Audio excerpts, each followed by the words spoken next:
Yo l'ami, bienvenue sur cette vidéo. Il y a une chose que je vais vous parler à propos d'une télé qui avait un problème de luminosité. À l'aide d'une lampe, quand on éclairait la dalle, on voyait l'image. Je l'avais démontée, cette télé, pour regarder si les panneaux LED avaient des problèmes. Si les panneaux LED, les LED étaient HS et elles fonctionnaient parfaitement bien, les LED. Il n'y avait aucune LED qui était grillée. Le problème, c'était la carte d'alimentation. Et du coup, cette télé, elle est en face de moi. Elle est là.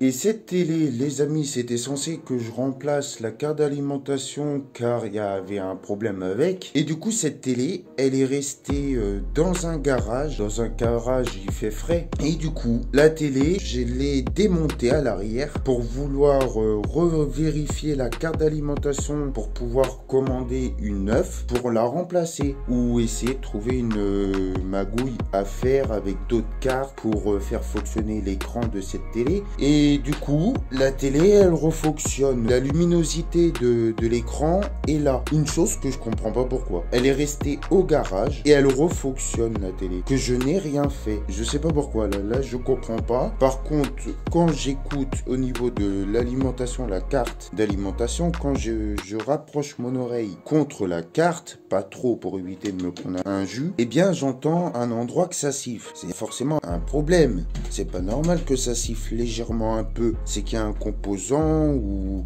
un transistor de puissance qui est en fuite, je sais pas. Mais là, elle fonctionne très bien, la télé. Ça doit faire combien de temps que je l'ai mis à allumer? Il est 18h24, ça doit faire un peu plus que 5 minutes que je l'ai mis en route. Regarde, je te montre, elle fonctionne bien. Là, la preuve, c'est la Tucson, ce n'est pas une autre, hein.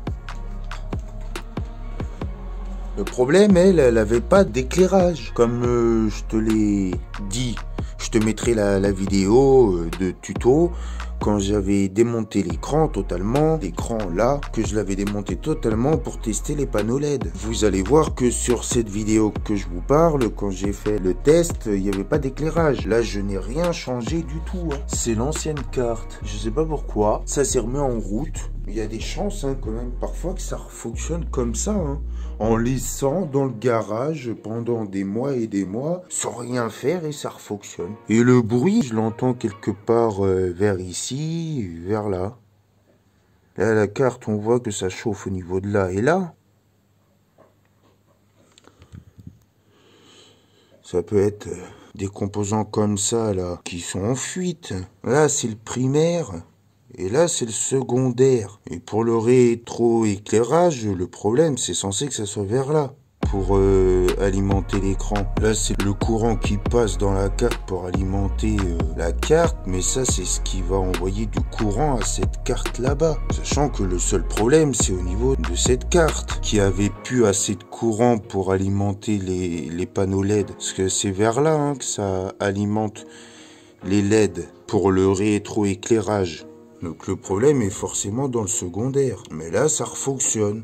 Ça refonctionne. Il n'y a rien qui se passe en ce moment. Ça pourrait péter ou ça pourrait faire un drôle de bruit ou gonfler ou noircir. À part là que c'est plus foncé et puis là aussi, contrairement au reste de la carte. Ouais.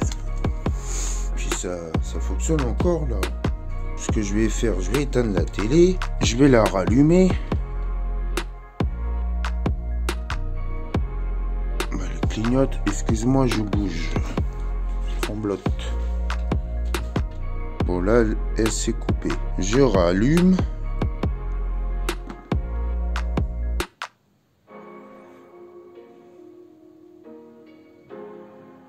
Elle met peut-être un petit peu de temps à s'allumer. Et voilà. Elle repart directement sur la luminosité. Je vais couper le son pour éviter d'avoir un strike.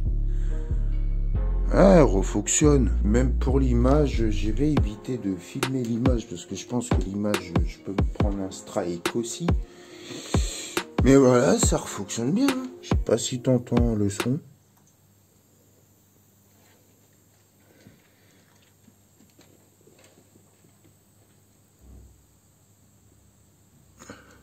Voilà, moi je trouve qu'il n'y a pas de problème pour le moment.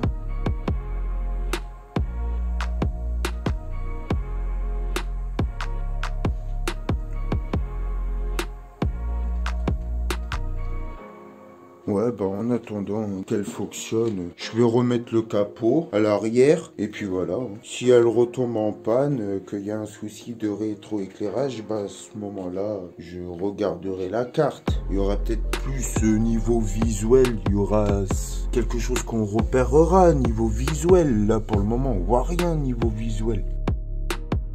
Ah ouais. Voilà, bah, je voulais juste te montrer cette vidéo-là parce que c'est quand même étrange que ça refonctionne, sachant que je n'ai rien fait de supplémentaire. Sur la télé, je n'ai pas changé la carte, je n'ai pas bidouillé la carte, je n'ai pas remplacé la carte par d'autres cartes différentes qui concernent d'autres télés. Et ouais, et là, j'ai voulu faire l'expérience avant d'enlever la carte d'alimentation, sachant que le problème il venait de là, pour le rétroéclairage, pour faire une commande tout simplement d'une autre carte. Et du coup, j'ai voulu faire l'expérience de la brancher et vérifier si elle se rallumait. Et elle se rallume. Je trouve ça étrange quand même. Étrange qu'elle est restée dans un garage pendant des mois et des mois. Quand je dis des mois et des mois, ça doit faire peut-être 4, même plus que 4 mois qu'elle est restée dans le garage. Depuis que j'ai fait ma première vidéo, elle a été dans le garage. Voilà, elle n'a pas été faire réparer par un professionnel. Moi, je n'ai rien fait. Je me répète, mais c'est parce que c'est quand même étrange. T'as un problème de rétroéclairage, tu la laisses dans un garage sans rien faire et le problème il se résout tout seul. Ouais, et c'est vraiment bizarre, c'est bizarre. Pour les connaisseurs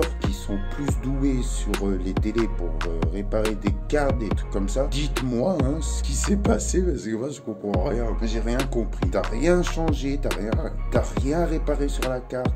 Et ça fonctionne comme ça. Après, c'est un bon point. Ça évite de dépenser des sous, ça c'est sûr. Mais bon, le problème, de toute façon, il est parti. Mais il reviendra forcément, le problème. Et si on est obligé de remettre la télé dans le garage au frais pour réparer ce problème sans rien dépenser en argent, tant qu'à faire, pourquoi pas réessayer. Il faut vérifier si ça fonctionne après. Si cette deuxième chance reviendra. Mais là, fonctionne bien. Voilà, c'est pas du fake, elle est là, elle fonctionne. Je suis choqué, le problème il s'est réparé tout seul. Enfin bref, sur ce c'est la fin de cette vidéo. Lâche-moi un petit soutien si ça t'a bien plu, ces petites infos à propos de cette télé. Puis mets-moi des commentaires que je puisse comprendre pourquoi c'est revenu tout seul.